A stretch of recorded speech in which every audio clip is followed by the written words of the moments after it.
नमस्कार दोस्तों, मैं कुणाल आपका स्वागत करता हूं। ये हमारे प्राचीन इतिहास की सीरीज का 15वां वीडियो है और आज का हमारा विषय है बौद्ध दर्शन। कल हम लोगों ने महाजनपदों तथा मौर्य पूर्व प्रमुख शासकों का अध्ययन किया था और आज हम लोग बौद्ध दर्शन के संबंध में पढ़ते हैं। तो सबसे पहले शब्द है दर्शन। दर्शन शब्द को पहले समझते हैं, उसके बाद आगे बढ़ते हैं। ठीक है, तो दर्शन सही मायने में अपने समय को एड्रेस करता है या संबोधित करता है। उस समय की जो भी आवश्यकता है उसके अनुकूल बात करता है। उनके सामने जो भी समस्याएं मौजूद होती है उन समस्याओं के समाधान के रूप में कुछ विचार प्रस्तुत करता है। इस तरह हम देखते हैं कि दर्शन को जीवन में अगर हम उतारते हैं तो वह धर्म का रूप ले लेता है और इस तरह दर्शन का व्यवहारिक पक्ष धर्म हो सकता है। इससे पहले हम लोगों ने पढ़ा था कि गंगा के मैदान में 60 से 65 दार्शनिक प्रणालियाँ विकसित हुई थी। ये दार्शनिक प्रणालियाँ वैदिक एवं कर्मकांड विरोधी थी, परंतु बौद्ध और जैन धर्म ने जो जड़ें जमाई अन्य दार्शनिक प्रणालियों ने नहीं जमा पाई, क्योंकि इन दो धर्मों के प्रणेता राजकुमार थे जिसका प्रभाव अन्य राजाओं पर पड़ा और उनकी राजश्रय भी मिला, यानी कि उनको राजनीतिक प्रश्रय भी मिला। तो समझते हैं कि बौद्ध दर्शन के संबंध में आगे चल के ये अगर यही जीवन में उतर गया तो धर्म का रूप ले लेता है। तो सबसे पहले इसका परिचय को समझते हैं। ठीक है, तो इनके प्रणेता थे महात्मा बुद्ध। ठीक है, उनका बचपन का नाम सिद्धार्थ था। इनका जन्म, सिद्धार्थ का जन्म 563 BC में हुआ था। जगह का नाम था लुम्बिनी नामक स्थान, जो कि कपिल वस्तु के निकट नेपाल में मौजूद है। इनकी मृत्यु 483 BC में हुई थी। कुशीनगर, जो कि यूपी के देवरिया में है, जिसे मृत्यु को महापरिनिर्वाण या निर्माण की संज्ञा दी जाती है। इनकी मृत्यु आनंद के गोद में हुई थी, जो इनके चचेरे भाई थे। मृत्यु के वक्त इनका अंतिम वाक्य था अप्पा दिप्पो भवः। ठीक है, और उसके बाद देखते हैं कि इनकी माता का नाम महामाया देवी था, जो जन्म के 7 दिन बाद इनकी मृत्यु हो गई थी, जो कि कोलीय वंश की थी। आप लोग ये प्रीलिम्स के हिसाब से आप लोग इसे याद कर लीजिएगा। और इनकी उपमाता यानी कि मौसी थी प्रजापति गौतमी।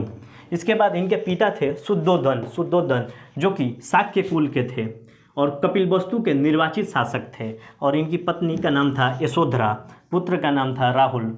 और जब इन्होंने 29 वर्ष की अवस्था में गृह त्याग किया तो इस घटना को महाभिनिष्क्रमण कहते हैं। तो अब हम देखते हैं कि गृह त्याग करने के पीछे उनका कारण क्या था। इन्होंने 4 दृश्य देख लिए थे, वृद्ध व्यक्ति, बीमार व्यक्ति और मृत व्यक्ति। उसके बाद एक सन्यासी को देखा जो बहुत ज़्यादा प्रसन्न था, क्योंकि ये सभी दुख उत्पन्न करते थे और ये सन्यासी सब कुछ त्याग कर खुश था। इसके रहस्य जानने के लिए इन्होंने गृह त्याग किया और 29 वर्ष की अवस्था में जो गृह त्याग किया उसे महाभिनिष्क्रमण कहते हैं। उसके बाद गृह त्याग करने के बाद इनको प्रथम गुरु अलार कलाम मिले, जो वैशाली में थे। द्वितीय गुरु रुद्रक थे, जो राजगृह में मिले। जब इनको ज्ञान की प्राप्ति हुई, इनकी ज्ञान की प्राप्ति बोध गया में हुई, जिन्हें हम लोग बुद्धत्व की संज्ञा भी देते हैं। और 35 वर्ष की अवस्था में, यानी कि 29 वर्ष की अवस्था में गृह त्यागे थे और 35 वर्ष की अवस्था में ज्ञान की प्राप्ति हुई थी। तो ये 6 वर्ष के कठिन साधना के बाद इनको ज्ञान की प्राप्ति हुई थी निरंजना नदी के किनारे पीपल के वृक्ष के नीचे। ठीक है, जब उनको ज्ञान प्राप्त हुआ तो इनको शाक्य मुनि, बुद्ध और तथागत का नाम दिया गया। यानी तथागत का मतलब होता है सत्य ही ज्ञान है। उसके बाद इन्होंने प्रथम उपदेश दिया सारनाथ में, जिसे धर्म चक्र परिवर्तन कहते हैं। ये सब आप लोग याद कर लीजिएगा, प्रीलिम्स में काफ़ी काम आएगा। ठीक है, उसके बाद इन्होंने सारनाथ में अपना प्रथम उपदेश दिया था अपने चचेरे भाई आनंद को, और इनके आनंद के कहने पर ही बौद्ध धर्म में महिलाओं को प्रवेश मिला। और प्रथम महिला थी प्रजापति गौतमी। और एक उसके बाद वैशाली में राज्य नृत्यांगना आम्रपाली भी बौद्ध धर्म में शामिल हुई। उसके बाद इन्होंने सबसे सर्वाधिक उपदेश श्रावस्ती कौशल में दिया था तथा अंतिम उपदेश सुबध अपने शिष्य सुबध को दिया था। इसके अलावा मैंने बताया कि ये कर्मकांड विरोधी तथा वैदिक विरोधी दर्शन है, तो ये आत्मा और ईश्वर को नहीं मानता है। ठीक है, आप लोग इससे भी ध्यान रखिएगा। ठीक है, इसके सिद्धांतों को अब थोड़ा सा अध्ययन करते हैं।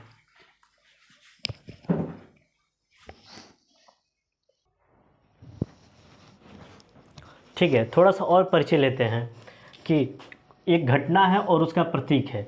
महात्मा बुद्ध के जन्म की घटना को कमल एवं सांड से दर्शाया जाता है तथा गृह त्याग को घोड़ा से, ज्ञान को पीपल से तथा निर्वाण को पद चिन्ह या स्तूप से दर्शाया जाता है। चलिए अब देखते हैं कि बौद्ध दर्शन के जो भी सिद्धांत हैं उसको समझते हैं, इसके मूल्य सिद्धांत कौन कौन से हैं। तो इन्होंने वेदों की महत्ता को अस्वीकार किया, तो मैंने बताया है कि ये वैदिक विरोधी दर्शन है। फिर इसने देवताओं को अस्वीकारा क्योंकि ये अनिश्वरवादी दर्शन था। ब्राह्मण, पुरोहित, कर्मकांड को अस्वीकारा। इसके बाद यज्ञ तथा बलि प्रथा को अस्वीकारा तथा अहिंसा का समर्थन किया। इसके बाद इसने आत्मा को अस्वीकारा, इसलिए यह अनात्मवादी दर्शन भी है तथा पुनर्जन्म को स्वीकारा। जाति प्रथा का विरोध किया, इससे सभी लोगों के लिए इस धर्म में दरवाजे खुले। इसके बाद इसने अहिंसा तथा करुणा का समर्थन किया। इसके बाद इन्होंने, जब महात्मा बुद्ध घूम घूम कर उपदेश दिया करते थे तो इनकी उपदेश की भाषा पाली थी, इसको याद कर लीजिएगा, ठीक है। इसके बाद इन्होंने मध्यम मार्ग का उपदेश दिया। उसके बाद इनका जब मृत्यु होने लगी तो उनका अंतिम वाक्य था अपो दीपो भव, जिसका मतलब होता है अपना दीपक स्वयं बने, स्वयं बनो।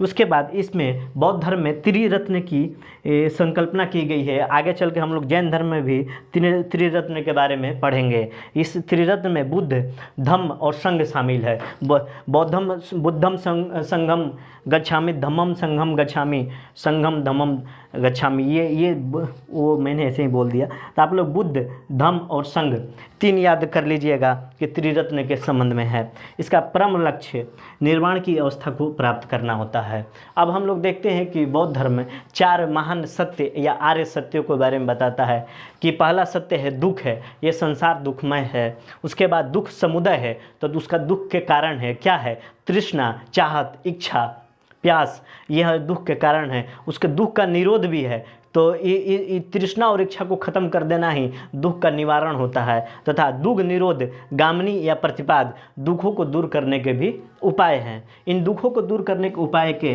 8 मार्गों वाला ये धर्म है, ठीक है, जिसे हम लोग अष्टांगिक मार्ग कहते हैं, जिसके अंतर्गत सम्यक मतलब सही विश्वास होने चाहिए, सही आकांक्षाएं होनी चाहिए, सही संभाषण होना चाहिए, सही आचरण होना चाहिए, सही जीवन यापन होना चाहिए, सही प्रयत्न होना चाहिए, सही मानसिक अवस्था होनी चाहिए और सही ध्यान होना चाहिए। तो ठीक है, ये हमारा बौद्ध दर्शन का मूल सिद्धांत हुआ। आगे हम लोग देखते हैं क्या और क्या है इसके अंतर्गत।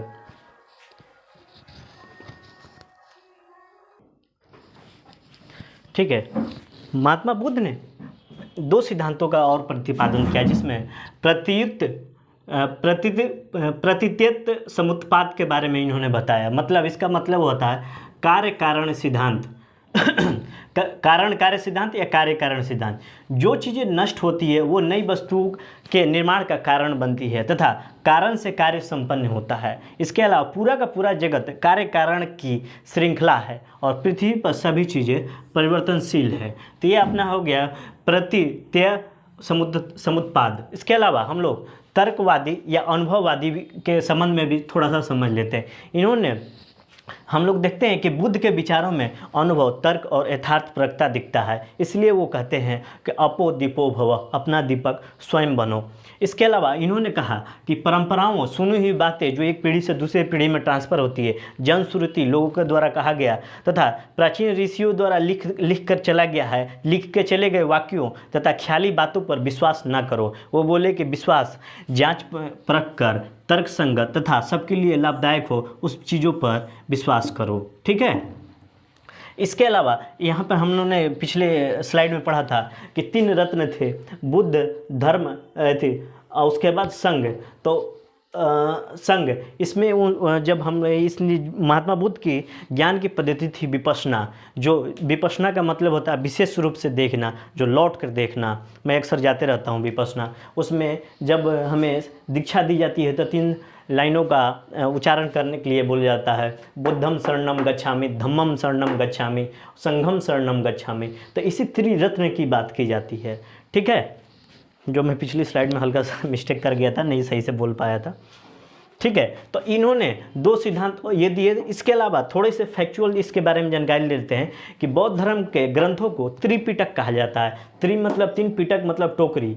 इसे पाली भाषा में लिखा गया है बौद्ध ग्रंथों को, मतलब 3 टोकरी त्रिपिटक को, जिसमें अपना है सुत्त पिटक, कहानियों के आधार पर शिक्षाओं का संकलन होता है। विनय पिटक, भिक्षु जो मठ में रहते हैं उनके लिए रहने का नियम क्या होगा, और अभिधम पिटक बौद्ध दर्शन की किताबों को रखा गया है इसके अंतर्गत। इसके अलावा एक आता है जातक कथा, बुद्ध के पुनर्जन्म की कथाओं को जातक कथा कहते हैं। इसके अलावा बुद्ध चरित्र अश्वघोष ने लिखा, जो सौंदरानंद और सारिपुत्र प्रकरण पर आधारित है। इसके अलावा लाइट ऑफ एशिया किताब है जिसमें रॉडविन और अर्नल्ड ने लिखा, और लाइट ऑफ एशिया बुद्ध को कहा जाता है। इसके अलावा हम लोग जब प्राचीन थी कला संस्कृति के संबंध में अलग से हम लोग पढ़ेंगे। एक जैसे कि हम लोग प्राचीन इतिहास पढ़ रहे हैं, मध्यकालीन इतिहास पढ़ रहे हैं, आधुनिक इतिहास पढ़ रहे हैं। इसके बाद हम लोग तुरंत बाद आज ये कला संस्कृति के बारे में अध्ययन करेंगे, तो वहाँ पर डिटेल में पढ़ेंगे, लेकिन थोड़ा सा जानना जरूरी है। यहाँ पर चैत्य, स्तूप और विहार 3 शब्द आते हैं। चैत्य का मतलब होता है पूजा घर, स्तूप का मतलब होता है बौद्ध धर्म के अवशेष जहाँ रखे जाते हैं, और विहार जहाँ मठ होता है जहाँ पे बौद्ध भिक्षु रहा करते हैं। फिर इसके बाद इसमें कला में गंधार कला बौद्ध धर्म से संबंधित है। थोड़ा सा और इसके संबंध में जानते हैं।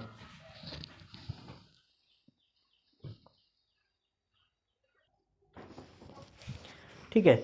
समय के साथ साथ बौद्ध धर्म के विकास में विकृतियाँ आई, उसमें विवाद उत्पन्न हुए, और इसके विवादों को समाधान करने के लिए समय समय पर सभाएं या संगति का आयोजन होता था। तो ये 4 प्रमुख संगतियाँ आप लोग याद रखिएगा, बहुत ही महत्वपूर्ण है। एक और संगति हुई थी जो श्रीलंका में, जिसको काउंट नहीं किया जाता है। तो क्रम में पहला हम लोग देखेंगे 483 BC में राजगृह में हुआ था, जिसमें राजा उस समय अजातशत्रु थे तथा अध्यक्ष महाकश्यप थे। इस समय इसका मुख्य बिंदु था कि इस समय सुत्त पिटक और विनय पिटक, त्रिपिटक में से सुत्त पिटक और विनय पिटक का यहाँ पर संकलन हुआ था इस समय। उसके बाद 383 ईस्वी में वैशाली में राजा था कालाशोक तथा अध्यक्ष थे सबाकामी। इस समय महासंघिक एवं थेरवाद का संकल्पना आई। उसके बाद थेरवादी का उसके बाद 250 BC के अराउंड में पाटलिपुत्र में अशोक के कार्यकाल में बौद्ध संगति का आयोजन हुआ, जिसके अध्यक्ष थे मोगलीपुत्र 30 या सॉरी। इस समय अभिधम पिटक का संकलन किया गया था। उसके बाद 72 AD में कुंडलवन में कश्मीर में और राजा थे कनिष्क तथा अध्यक्ष के रूप में वसुमित्र थे और उपाध्यक्ष के रूप में अश्वघोष थे, जो कि बौद्ध दार्शनिक थे। यहाँ पर आते आते बौद्ध धर्म का विभाजन हीनयान और महायान में हो गया। ठीक है। तो हम समझते हैं कि हीनयान और महायान में क्या फ़र्क है। हल्का सा फ़र्क है, देखते हैं, हल्का सा नहीं, ठीक ठाक फ़र्क है।